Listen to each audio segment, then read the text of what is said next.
Okay, thank you all so much for watching, but don't leave yet because we are having a Q&A with Director Jamie Boyle, who you just met, as well as Trish Perry from Ohio CAN and the Newark Homeless Outreach, and 2 representatives from SOAR.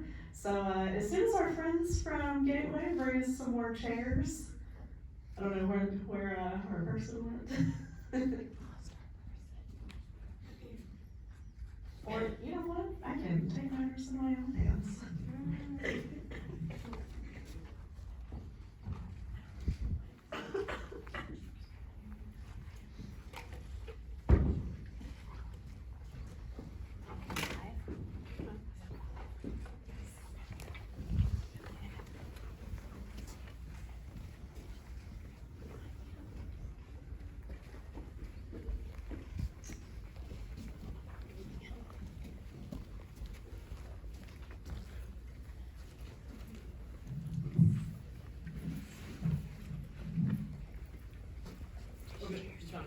Yes, thank you so much. Do you guys need any more microphones? I don't have much of it. Do you want one more mic in the stand? Sure, Yeah, yeah. I'll bring one down. Yeah, Okay, cool. thank you. Anything else we can do for you? Well, No, they we were need good. water. Yeah, water. Okay, do you guys want water? Okay. Thank you guys. So thank you all again so much for coming. My name is Mandy Shunnarah and I'm local to Columbus. I'm a writer and journalist in town. And it was a real honor to be asked to do this panel because I actually lost my father to opioid addiction. So thank you all for being here, and thank you so much, Jamie, for this incredibly beautiful and vulnerable film. Before we get into the questions though, I would love to pass the mic to our harm reduction folks in the community, Trish and Kim and Jessica, who are gonna tell us a little bit about the work they do. So go grab your mic and tell us what you're up to. Go ahead. Okay. Hi everyone, my name is Jessica Mitch and I work with the SOAR Initiative, which is a local harm reduction nonprofit to the Columbus area. We also do have outreach workers all throughout the state, but I am the Director of Community Relations, so what that means is I help all of our outreach workers get all the supplies they need.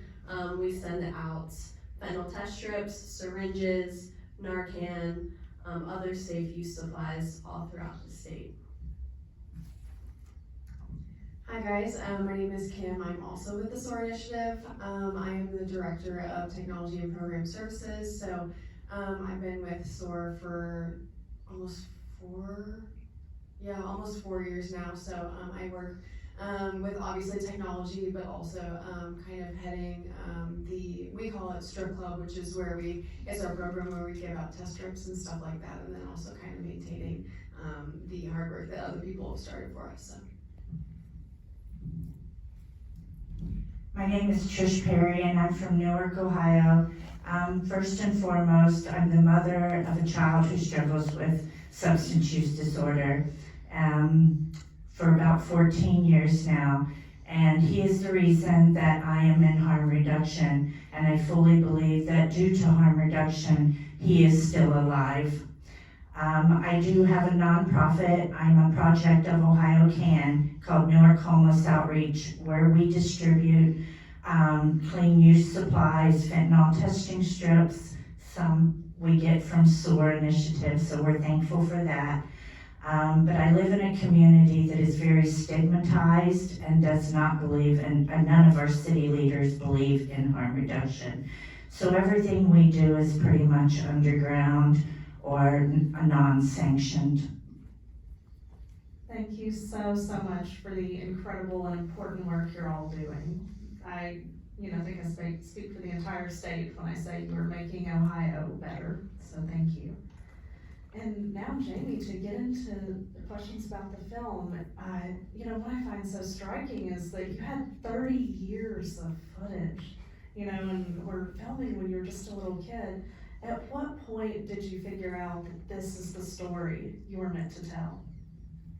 Yeah, it's a good question. I think it changed so many times over so many years. When I first started filming, when I was in college, I didn't have any idea what I was doing. I had just switched my major to film production, and it was an assignment in my course. And this was happening in front of me, and the camera felt like kind of the only thing I had left to interrogate what was happening in front of me, and just another witness to have, because I felt like somebody needed to see what I was seeing for it to be believed. And then I graduated and went through what you see in the film and went into covering other social issues across the country and world. And it wasn't until about 2016 when my sister was pregnant, as you see in the film, and both her and my mom started facing all new hurdles in their sobriety, some of which you see and some of which you don't, and which are still occurring every day in their interactions with the healthcare community and the stigma they face, and the list goes on, as a lot of people know all too well. And I was just seeing decimation across the country and numbers going up, and nothing much changing. And at the same time, there was some really incredible reporting coming out about how intentional all of this was. I think I always had felt when I was young that some enormous, ghastly mistake had occurred. And I felt that way all up until probably around 2015, until you had some really groundbreaking reporting coming out about the Sackler family and Purdue Pharma, and even the role all of our government oversight committees played in Johnson & Johnson, and the intentionality behind it. It kind of infuriated me all over again, and so I decided to make it into a longer form film, and then a lot of years of editing, actually, to get to the form it is in now. There was a form in which it was about 50% informational, and we had former DEA agents, we had other former salespeople, we had former FDA commissioners, but that information was coming out there, and I felt like this was more of a forum to show the people behind it, and we were kind of pushed in that direction more and more, so then it became what it is now. But like, I changed the ending a few months ago, so the form is kind of continuously being updated and changing. Well, you landed on an absolutely gorgeous final product, so you should definitely be proud of that work. And one of the scenes that really sticks with me is when you're interviewing the Purdue Pharma sales rep, and it becomes abundantly clear, early on, that she knew it was addictive and knew what the company was doing. This was after the lawsuit. And honestly, I'm asking this question a little bit selfishly as a journalist, but how did you just not let your understandable rage engulf you as you're talking to this person who knew what she was doing? And people knew on so many different levels that this is getting people addicted and ruining people's lives. How did you interview her and keep it together, honestly? Yeah, I mean, it's such a good question. I was thinking about this answer during the screening because I had a feeling you might ask it, and I've been asked it before, and I think there were a lot of moments in making this film where if I had lost one of them or one of us hadn't made it, I just wouldn't have been able to do it. I don't have that kind of self-control or strength. And when I went into meeting Carol that day, I went in with so much anger. And the longer I was there, the more, so the film I did before this was about the last abortion clinic in Mississippi. And so we had covered the clinic trying to stay open, and then the pro-life movement, anti-choice movement trying to shut it down. And so I had become well versed in talking to people who I disagree with, and it became really abundantly clear to me that there was a way to get people to at least understand a different experience than yours, and that way was not anger. And so I did try to go into that interview with that idea, but honestly, the longer I was there, the more it became clear that she was just another cog in this giant machine. I almost found myself feeling bad for her, and it was astonishing to me even, but all her mannerisms, her house, she reminded me of my mom. I mean, that's why I cut from my mom fixing her bangs to Carol fixing her bangs, because the longer I talked to her, and I didn't have time to get into her backstory, but she was trying to put 2 of her daughters through college. She was a single mom, her husband had left her, and this was a fantastic job. And I think what we forget is the entire medical establishment and healthcare community was behind what she was doing.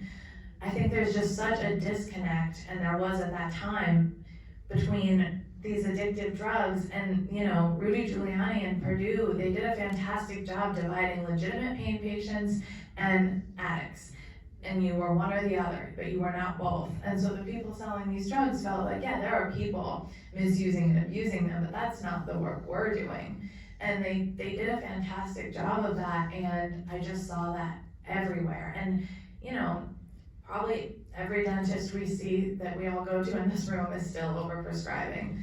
There's a lot of general physicians still overprescribing. They know all too well, but that division still exists between there's a legitimate purpose for these long-term and this other stuff that's happening. That's a horrible accident. And I think that's one of the things we really need to start to move past. But yeah, Carol was an interesting day, and I did feel like it was a very gentle offering on her part. She got out all the documents, she got out every semblance of evidence she could get her hands on to say this is what we did, this is how we did it, and this is how wrong it was, and you could feel that energy from her.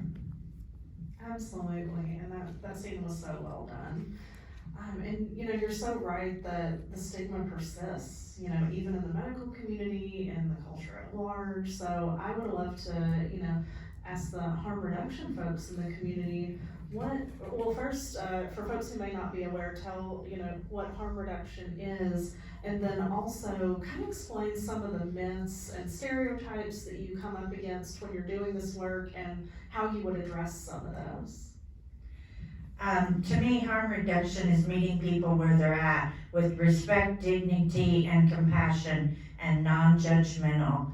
The biggest myth that I see is that we're enabling people, but to me, we're enabling people to stay alive.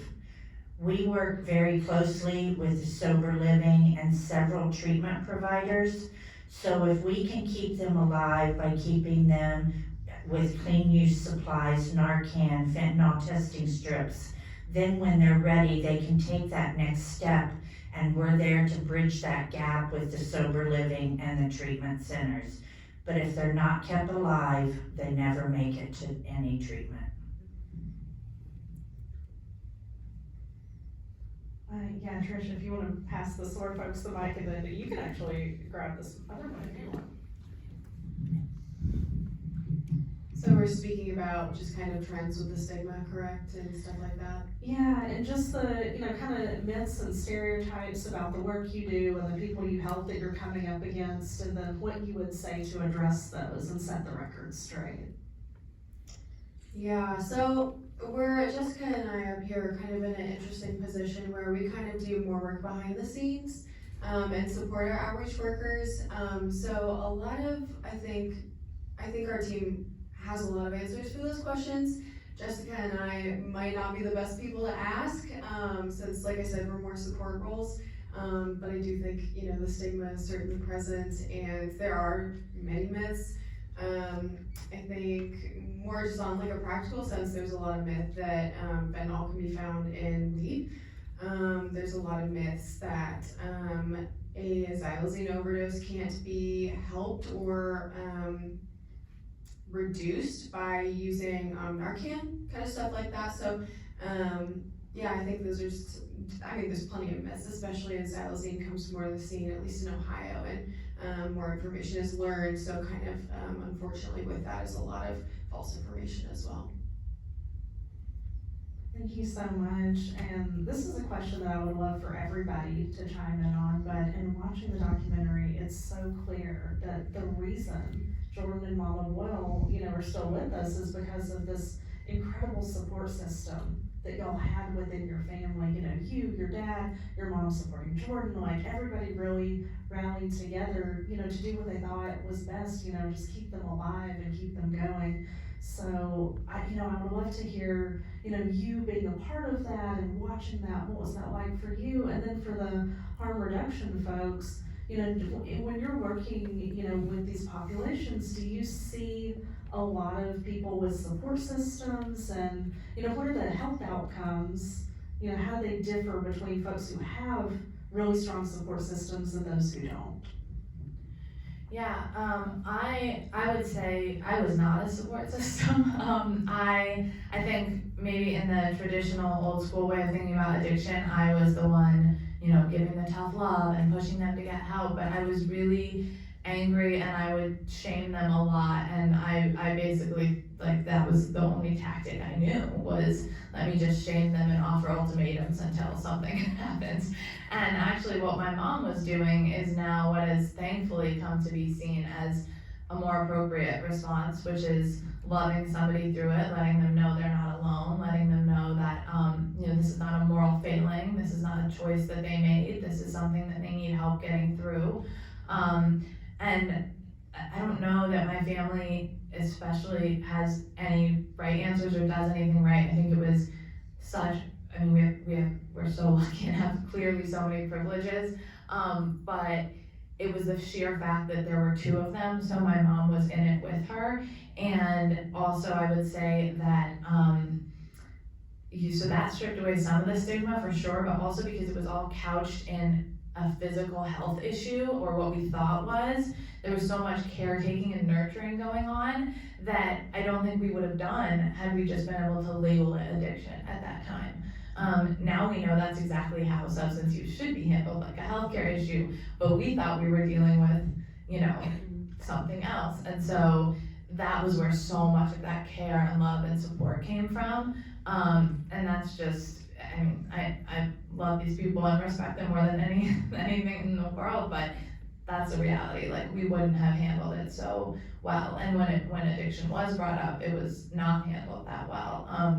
But for all of those reasons, it did kind of carve out a path that made it possible for them to, find a way out for now. So like you, in the beginning, approximately 14 years ago, I didn't know anything. When I called 211, they said, heroin, we don't have any heroin in our town. Withdrawals just like having the flu, they won't die. I didn't know any better. So for approximately 4 years, that was what I did. Tough love, try to put him in jail, do anything possible to try to shame him as well. But in 2015, I took a trip with Ohio Can and marched at the White House. And on that trip, I rode with 3 mothers who had lost their children that year. And they would give anything for their child to go across the street to a safe consumption site, use the drugs they needed to get well, and then come back home and have dinner with their children. That changed my whole perspective, and that's when I learned about harm reduction, and that's when I changed my way of looking at things. I support my son 100%. I'm not always happy, and I have my boundaries, but I don't ever go to bed at night without talking to him or talking to him during the day. I don't want to be that mom that wakes up and has the regrets of not showing the love. For the people that we see at the outreach, most of them do not have families. We are their families. We see approximately 100 people in 2 hours every Saturday, and we distribute about 50 to 75 harm reduction kits. We celebrate the wins with them. We've watched many people go into treatment and come back and say their thank yous and be happy. We had 2 people yesterday speak at our overdose rally that are now in recovery. Those are the wins. When someone comes and they are so excited that they didn't shoot up this week, that they only smoked the fentanyl, we celebrate with them because that's a win. We are their family. Yeah, I agree that Jamie and Jordan's story is a beautiful example of what harm reduction is at its core. Like Trish said, it's meeting people where they're at. It took years for Jordan to get to rehab or whatever place someone needs to get clean or use safely. But in the end, she did, and the way Jamie cared for her was a little different than how her mom cared for her. But they met her her where she was at, which is very beautiful. Yeah, I think a lot of great stuff was already covered. Kind of going along with some of that, I think, and again, reiterating on the point of like credit due to our outreach workers who have supplied us with a lot of this information. And we do get some program feedback, so, but like, you know, credit to them where it's due. What they see a lot is that, you know, it's an amazing thing, and it's in some regards unique to the story that there was such a strong sense of like community just in the family unit, and that's it's certainly a blessing for so many reasons I can't imagine being in that situation. But so it is kind of uncommon for people to have these support systems in their lives. A lot of these people are ostracized from their families, from their communities, and kind of just put aside. A lot of people that our outreach workers meet and serve have kind of found alternate senses of community, like what Trish was saying with support groups, or even in encampments where they'll kind of be put in touch with different resources depending on what's available in the area. So yeah, it's certainly, people find a sense of community when they can, and I think they'll find it wherever they can find it. And but for a lot of people, maybe what would have been their first choice isn't necessarily available to them, which is hard. And to give a small anecdote, at the syringe exchange, we have an outreach worker who, she gives out bags of Narcan and donuts. And for a lot of people, that might be their first food they've had in days. And just receiving that one donut and a smile from someone is like enough of a support system, because they have literally nothing else to last them for a little bit longer until they can find that. Yeah, kindness and creating a no judgment zone really goes a long way, so thank y'all so much for doing that. And you know, Jamie, there was something else that really struck me in the documentary. So many moments did. I know I keep saying that, but it's true. But there were, you know, several moments throughout the documentary where it was kind of hinted that you knew something was wrong before anybody else, and you know, just like your dad didn't, you know, quite believe you at the time, not in any kind of malicious way, just you don't know what you don't know. But you kind of figured it out first and started raising, you know, some concerns. How did that feel for you, and when did you start realizing that something is wrong here?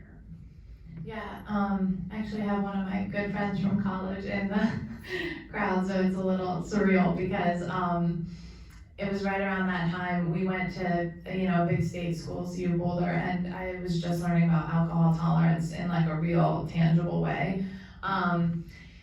And strictly the way tolerance worked, you know, and it was a very unique vantage point to have because I wasn't in the house all the time. I wasn't embedded in the chaos of it. I was coming and going, and it was like both the innocence of, you know, late teenagehood, early adulthood, and seeing something like that for the first time, and then also having these gaps where things would deteriorate so quickly. And my dad, who actually, I mean, we're still, you know, healing from a lot of this because they were so in his ears and the doctors were so in their ears. So it was like every time I would finally get them to voice a concern to their doctor, the doctor would just have like a playbook, just like a litany of things that came back and basically like quit listening to your 19-year-old daughter. And I'm tired of answering to her fears. And I'm still finding out the ways in which that was so widespread. I read the most recent book by the woman who wrote Dope Sick, and she talks about how after a celebrity dies of an opioid overdose, they basically go into all hands on deck days. So, and figure out how to kind of reverse the, you know, the narrative coming out about them, or at least alter it enough so it's not on them. And I remember after Michael Jackson died, the summer in between our junior and senior year, and I was terrified, and I convinced them both to go to their doctors. I wasn't allowed in their doctor's appointments. I wasn't allowed to call because of HIPAA laws. They wouldn't talk to me about anything. I read in her book, almost line for line, exactly what they came home saying, which was like, I'm so sick of my patients coming in and thinking they're on the same thing that Michael Jackson was on. It's totally different stuff. You couldn't even get what he was on if you wanted to. And it turns out that this was a strategy that Purdue and others, it's not just Purdue, that's the other myth, but we're propagating and pouring billions and into doing that, and so much brain power and so much financial resources. So yeah, I don't know why I saw it for what it was so quickly, but I think all of those things combined, and I've also heard that siblings are often one of the first ones to recognize it. I think we just have those kinds of relationships with our siblings that if something is just slightly off kilter, you're holding them to account for it. So yeah, I think it was the combination of all those things, but it, the hindsight's 20/20. It's easy to make a film that depicts I was that clear about it, but it was constantly confusing and constantly back and forth. I didn't know that they weren't dying of something. I just knew that they could die from these things, and it didn't make sense to me how their pain was ever going to go away, because if you constantly need more to get rid of pain, it will never go away. And that's what we're dealing with I think 8 million people in this country now who are on long-term opioid therapy for chronic pain, and there's no evidence, still none, that opioids are safe or effective for long-term chronic pain. And the OxyContin label hasn't changed since 2001, when Purdue basically bought and paid for it to be expanded for long-term around-the-clock use. That's still in place. So yeah, you can hear that I'm still fueled by a lot of what I saw then. Oh, absolutely. I mean, we should all be extremely furious, because this is a completely man-made epidemic that was fueled by capitalist greed. There's literally no other reason for this. And kind of leading into that was, the part of the documentary where you talk about how unwilling the medical establishment was to help, Mama Boyle and Jordan taper off. And how hard it was to, slowly wean themselves off. So, question for everybody up here, do you feel like the medical establishment is better at this now? Are there more resources available for medical professionals? Has it gotten better at all?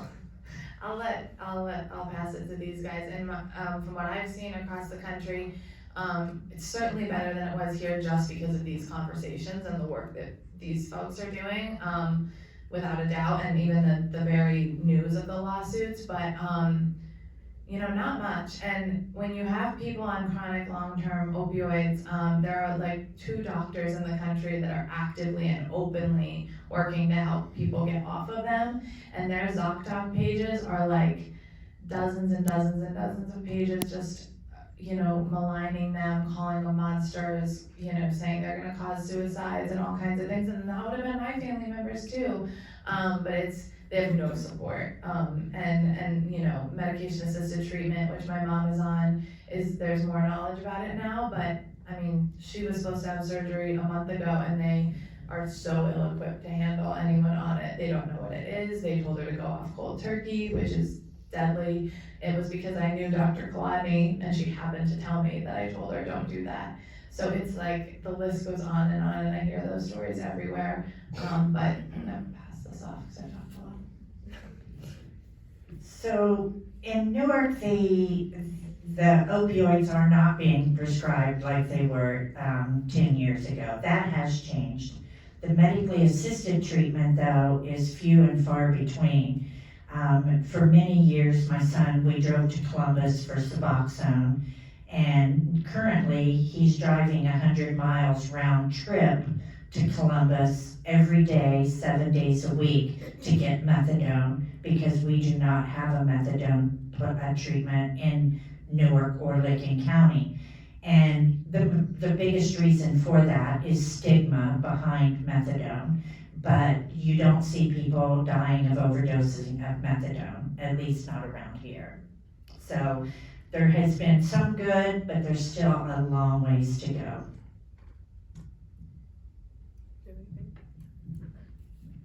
Yeah, to go off of that, it's a common belief, it's a myth that if you have a methadone clinic or a Suboxone clinic in an area, that overdoses will increase. Same with like safe consumption sites, which are still currently illegal in the United States, even though they're proven to lower overdose rates in other countries. They continue to be illegal here, and methadone and Suboxone clinics, like Trish said, are far and few between, because of public misconceptions, and also state funding and federal funding is very much lacking for all of that too. That kind of leads into my next question, which, you know, Jamie, you're welcome to answer as well, but primarily for the harm reduction folks, what would you like to see in terms of federal and state policy changes to address this epidemic? I would like to see at the federal level trickle down to the cities and the counties, because we throw all this money from a federal level out there, but it's never trickling down to the cities and the counties. We're not educating the cities and the counties. Like right now, Governor DeWine is putting things out there for the overdose, but our cities and our counties are not, they still don't care. All of this opioid settlement money, our county is just sitting on it. Our city has $53,000 and our county has over $500,000, and there's no plans to spend it. They're just sitting on it. And yet we had 8 overdose deaths in the last 3 months. We are going up in overdose deaths instead of down. They do not believe in harm reduction at all. They have told us they will not supply anything that has to do with harm reduction. So I would like to see our local governments get behind harm reduction. Yeah, currently in Ohio, it's, well, I guess in the United States, it's illegal to use federal money to buy syringes for syringe exchanges. So it's very, very difficult to provide those services for people, along with fentanyl testing strips, xylazine test strips, Narcan, other safe use supplies that once again are proven to lower transmission of STDs, other diseases, and lower overdose deaths. Oh, sorry. I was just gonna make the point that you started to make earlier. One thing I think that hit me like a ton of bricks when I was hearing harm reduction people talk in New York was, as you were saying, how much harm reduction was in play in my own home. It sounds so extreme to give people a safe place to use and safe drugs, but you know, I had my sister in the film saying this for a while. She said if I had any friends left, if I had any community, and if at any point I wasn't able to get those pills, I would have happily gone to heroin. I just didn't know who to ask. I didn't know where to look for it. You know, the fact that my parents kept paying her rent meant that she could live, you know, she didn't have to live unhoused, which we know the rates of assault go way up. We know the rates of using injection drugs, and then you're dealing with compounded issues so quickly that becomes so hard to untangle. You know, my mom was basically monitoring her supply by keeping a locker of it. You know, it was a safe supply, it was monitored. She was monitored around the clock. All these things are harm reduction. We were just doing them in our own home because we knew how dangerous these drugs were, and we knew how hard it is to get off and how many things you have to do to get to that point. So it sounds really extreme, but then when you think about it in your own family, it's really not, and we have to do that at a large scale if we want any hope of getting people through this. It's so interesting to me that when you talk about it like on a personal familial level, it's, you know, I think everybody would agree that's pure love, but then for some reason when it gets like extrapolated into a larger community care, you know, on the city, county, you know, state, country level, people are like, oh, that's enabling, blah, blah, blah. You know, and really, as you so beautifully illustrate, it just comes down to love. You have to love people to get them through anything that's difficult. And I'm also curious, you know, for the harm reduction folks and the populations that you're working with, how does the Boyles family's story compare to what you see every day? Well, my son started with pills. He had always kind of dabbled in things, but in probably 2008, 2009, he went to prison for theft of a license plate tag. Now, I know that sounds crazy, but because he had stolen one prior, they became a felony. So when he was in prison, he started using pills in prison. And when they sent him to a halfway house, and at that halfway house, the men that were there, he had known them in high school, but they had already progressed to heroin. And I have a letter he wrote me, an email that said, when they talked about heroin, they talked about the love of their life, and that they were married to that heroin. And I see it now. So I can associate with the pills and wanting to be, and that the safe place you had for him, or had for her. We didn't have that in the beginning, but we do now, because I bought my son's property, so he has a place to live in case I die. I do not ever want him to live on the street, but we have boundaries. Yeah, so I think, we obviously touched on a sense of community, which is a huge thing, because like we covered, a lot of people that we work with don't quite have that, or at least not in the same sense. And I think another big thing that stood out to me, that I find really valuable in this film, is that it shows that anyone from any walk of life can cross paths with opioids, whether or not they're looking for it. So, it can be a middle-class family, it can be a upper-class family, it can be a family of doctors, it can be unhoused people. And so, yeah, I think a lot of times, at least the way I think about things, it makes sense that maybe people that are already disadvantaged would be prone to maybe crossing paths with illicit substances more often than, regular Joe Schmo. But it's really valuable to see the other side of that coin and realize that we're all at risk. Not just, our brother and sister, but like us too. You can't predict those things.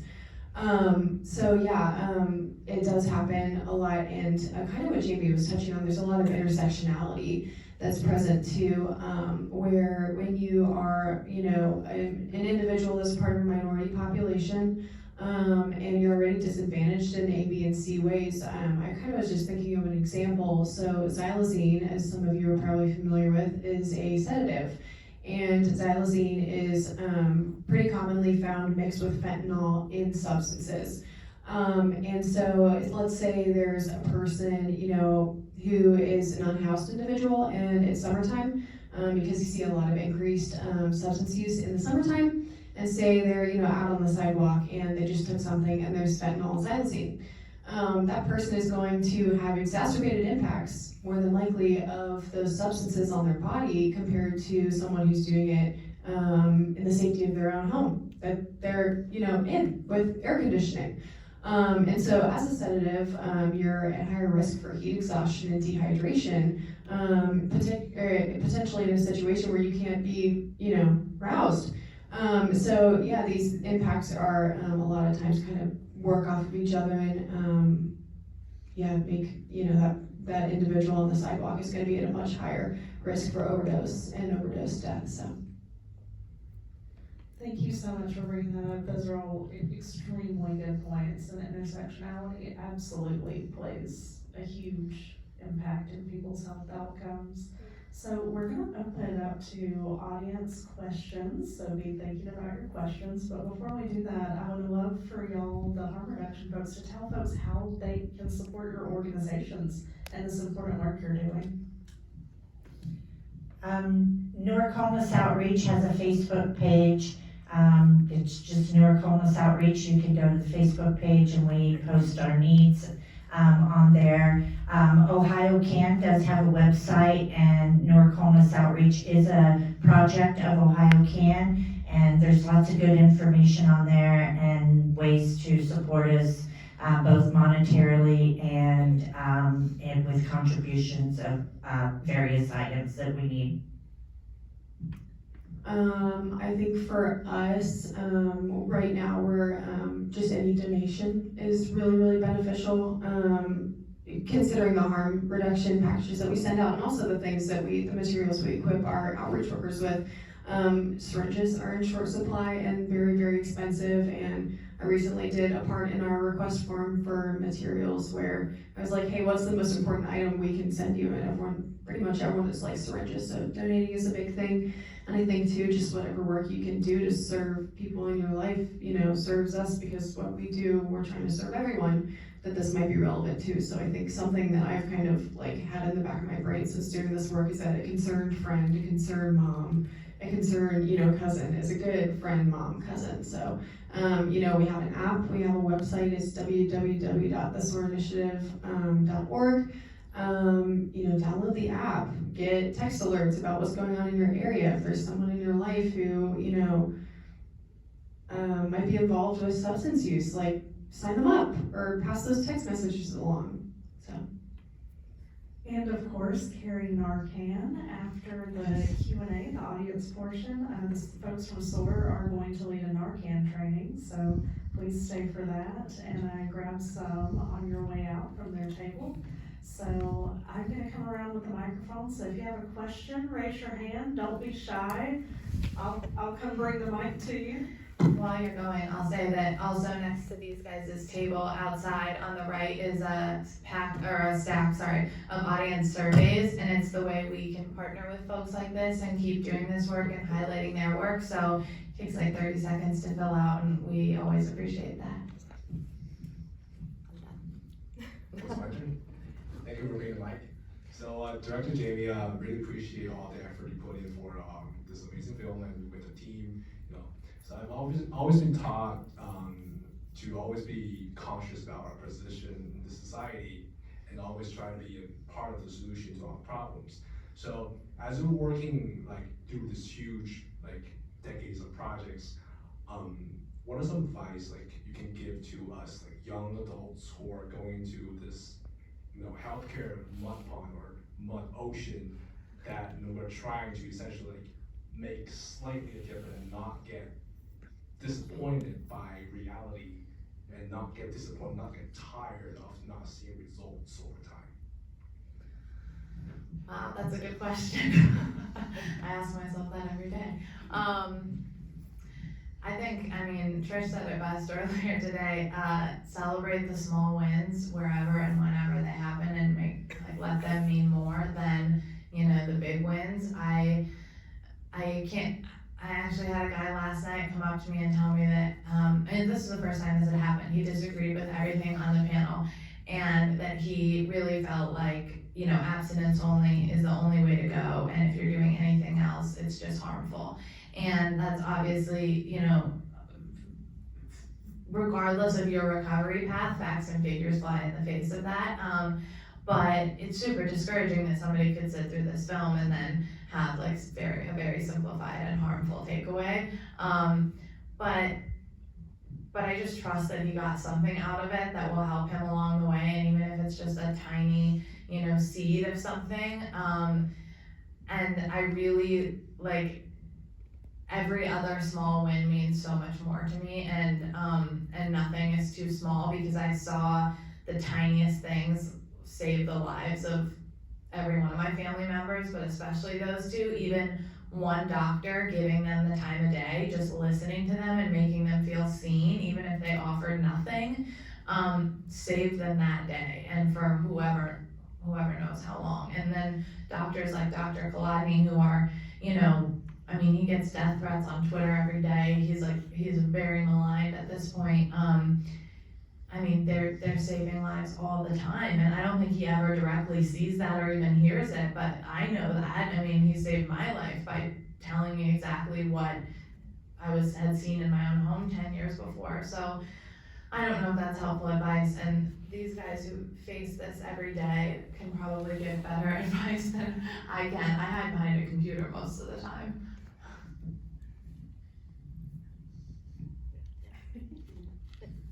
Me and Jessica also hide behind the computer most of the time, to be honest. I'm also young, I'm learning. Yeah, I think, harm reduction is a field that is, heavily burdened with burnout.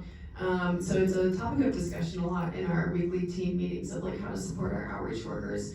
I think maybe my best advice is to do your work in a team, and be there to support one another. because it's, you know, you might experience a lot more disappointment facing issues like this than, you know, maybe, I don't know, like being an accountant. And I say, just accept the small wins. I mean, I live in a very, very stigmatized, I don't know if anybody knows, Newark, Licking County is the only county ever to ban a syringe program. Our Board of Health banned one. They will not even give out fentanyl testing strips. I still go once every 3 months and give them an update of what we're doing, because by now they've all watched it on TV anyway. So I still go, I give them an update, I tell them the wins. I give it back to the community, to the city leaders, our wins. And that's how I stay afloat with them. I appreciate the advice, and we're student org. Also, we've been focusing on helping unhoused populations in Columbus with like healthcare and also like social determinants of health.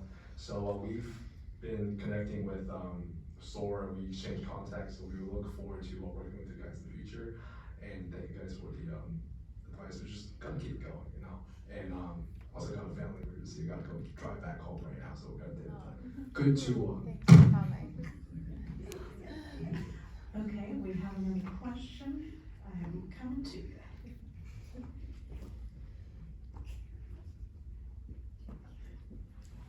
Thanks for making the trip. Hi, my name's Andy. I'm actually a local marriage and family therapist. Jamie, I have to thank you because my little sister is a recovering opioid addict. She's also a trans woman, and the first thing that my mom did when she was like early on in recovery was put her in the bath. And so that moment was like, my mom was not in there because she's a trans woman. It would have been a little bit odd. But she threw her in the shower and was like, look, you gotta babe, this is not working out. And that's like such a thing that like you don't see talked about, just like her inability to bathe herself, feed herself, like in the state of that, like coming home, because I had called my mom like screaming, like she's high, something's wrong, and my mom was like, no, she's depressed. It's you don't get it. And I knew, I was like, something's not right, because you know, family dynamics, like she was calling me totally out of it, and I had to call my mom and like all the things, right? And so she's like in recovery now, and harm reduction saved her life. She would be not with us if it were not for Narcan and testing strips and all the things, right? So like, yay, thank you. But I also find it important to mention, because I'm a clinician, I do this for a living, like it is in my family, it affects my everyday life, and my question really centers around, like, I spend a lot of time trying to convince other people in my practice, and they're all like very pro harm reduction, very pro all the things, but still convincing them that it is right in front of us, it is in our office, it is around us all the time. It has been really, really difficult, because I get a lot of like, well, surely not my clients, and I do ask people about that, and it's probably just not come up yet. I'm like, come on, like, because we're in Franklin County, we're literally like 2 miles up the street, so I know, and so, and I also don't want to be, when you come at people with the like statistics and the really hard stuff, which I think is important also, people kind of turn off and shut down, and they're like, oh, that's really sad on a Tuesday, I was eating my donut, I don't want to talk about that now. So I'm curious, like, what does it look like to get people on board, and to get like other people in my field and other people in our community to talk to you guys and to be invested in this work? Because like the people that I've talked to about going and getting Narcan training even, or like other clinicians where they're just like, well, that's not gonna happen with my clients. And like, it's not just your clients though, like what happens when you see somebody passing out at a club? What happens if you see like somebody in a park? Like, you're going to be there before the first responders are. And you can't just decide that like, oh, I left my Narcan at home in my bag. You know? And so that's because you guys are more in that side of the work than I am. Unfortunately, the sad truth behind that is that a lot of times it takes really tragic circumstances for that to change. One example, Ohio State University, we have been trying for years to get them to have Narcan in like the student union, in dorms, wherever they can put it, because it's a fact that overdoses happen on college campuses, not just in the broader community. And just this past week, I've been told that they have put nalox boxes in campus gyms and other places, which is a huge win, but it took years of begging. And also, I'm sure a lot of you are aware that a couple Ohio State students passed away a year ago from laced pills. But yeah, my positive answer would be to continue bringing it up like it's like a normal thing to talk about, because my own family, they don't understand the work that I do. And I just feel like the more I talk about it and the more I just make it seem like a normal thing, the more they get on board, but still aren't, but I'm working on it. I don't know if someone has a better answer than that, but I feel your struggle. We all feel your struggle. I just don't give up. I mean, we have church groups, we have churches that reach out to us because they want to know about our organization. We're open and honest. And when they see that, I guess it's the compassion, because I do have someone in my family, and it is my son, and there are times that I will just break out crying just because that's the way it is. But we just don't give up. Same with city council. We have a board member that goes once a month, and no matter how they ignore her, it's on record. And that's what's important, is that we don't give up.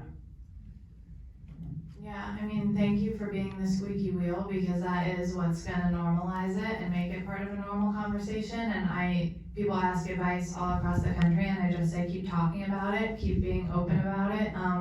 That will inspire others. And also, I gather stories, and then depending on the individual, I kind of gauge if that will ring true to them. It might be the thing that helps them get across that line. I have another friend from college who didn't know her husband had a problem and had been forced to take the Narcan at one of our screenings and reversed his overdose in the middle of the night, and he's still with us and raising their 2 girls with her because of it. So I tell people that story. You don't know if it's in your own home, and there's nothing dangerous about it. A dog could take it, a kid could take it, nothing's gonna happen. That's the other thing, just giving people information and making it anecdotal and conversational. That's what I found to help the most when you're up against that wall, but I don't face what you do, so thank you. I'd also like to add, I kind of come from a weird personal background for no particular reason, where I think one-liners are gonna change the world, so bear with me. Since you mentioned you're, here in Columbus, and kind of going with what Jessica was saying of just last year, there were 2 OSU students who, it was pills, it was Adderall. They thought they were buying Adderall. So I don't know, I think maybe you could just pose the question of okay, so you don't apparently see any value in, having this equipping and this training, etc., because you don't think this issue is, gonna cross paths with you in your personal life or through the people you serve. Well, do you think there's a chance you might serve someone who would look for Adderall? That's a really good point, and I've been told that we've got just a handful of minutes before a racerhead is using this theater, so if we have time for one more audience question, if anyone would like to ask anything. Okay.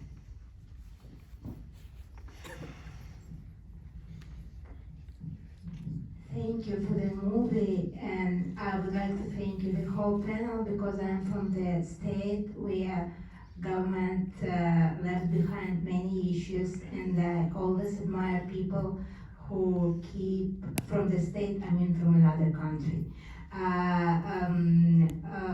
Admire people who are still trying to do something with the government and trying to cooperate and trying to do something.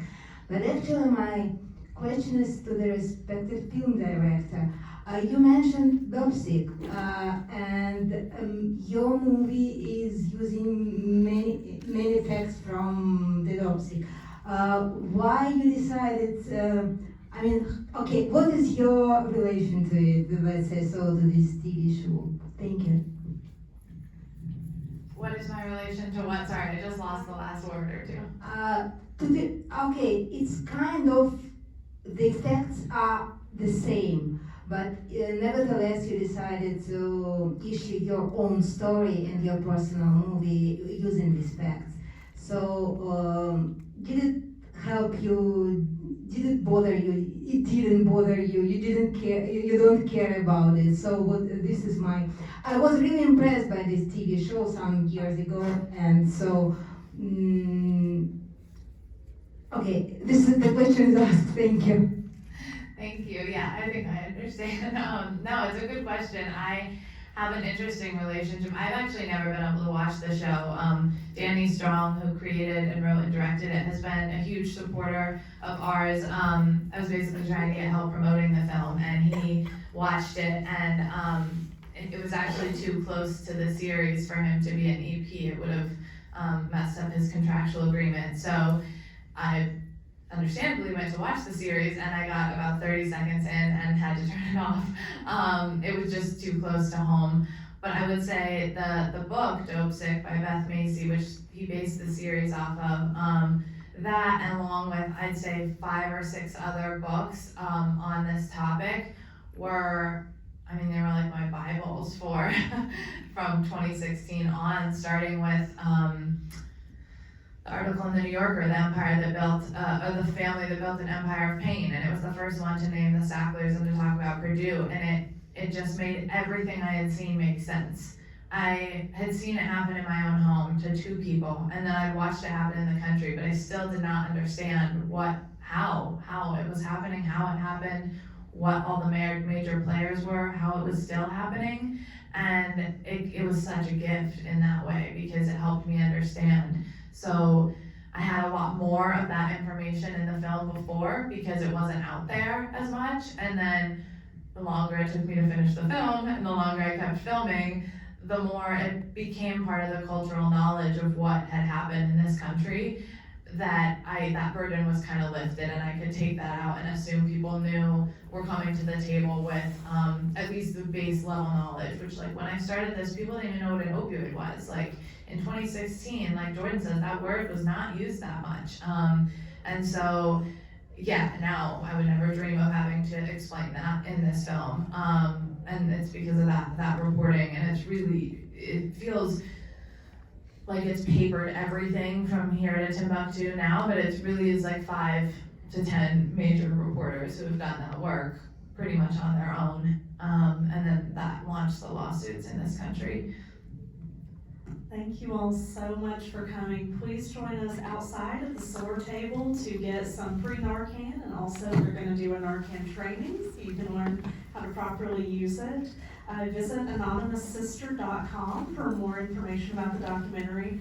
It will be available to book for community screenings on October 17th, so if you have a population you'd like to share it with, you can do so then. Thank you all so much. And to rent on demand on October 17th. I'm obligated to say that. You guys Thank you all so feel free much. to go upstairs and continue. You guys are welcome to go upstairs and continue the discussion up there for sure. Because I know you guys have stuff still up there. So sorry to run you guys out. Well, I don't want the thing to